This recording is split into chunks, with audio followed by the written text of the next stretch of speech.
Je viens d'aller faire le remplissage du foin. J'ai une faim de loup. Gros morceau de saumon. Alors, hier, on est allé chez Costco. Puis là, j'ai acheté un gros morceau de saumon. Puis là, j'en ai coupé la moitié pour faire cuire dans le four. Ça me fait saouler. Sel et poivre. Et là, je vais y faire un petit mélange. Moutarde de Dijon. Une cuillère à soupe et demie de Dijon. Je vais venir y mettre un peu de miel dans mon mélange. J'ai mon petit pot de miel ici. On va laisser tomber un peu de miel là-dedans. J'adore mon petit pot, je trouve ça tellement mignon. Si vous vous demandez, ça vient de Creuset.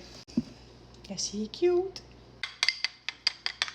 Il faut adoucir un petit peu la moutarde de Dijon parce que juste comme ça de la Dijon, des fois, c'est un peu fort. On va venir laisser tomber ça sur notre saumon. La préparation, il ne faut pas que ça soit long. Un petit pinceau. On va venir étendre ça.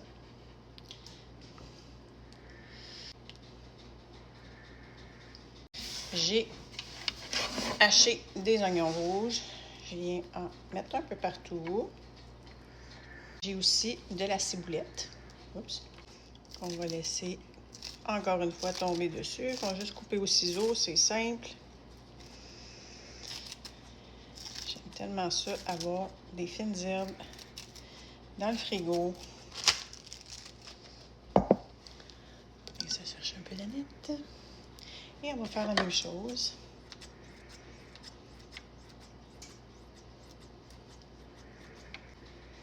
Si tu as envie d'apprendre à faire pousser tes herbes, ou du moins si tu as envie de savoir comment bien les conserver, sache que nous donnons une formation, moi et Émilie de la fermette du Griffon.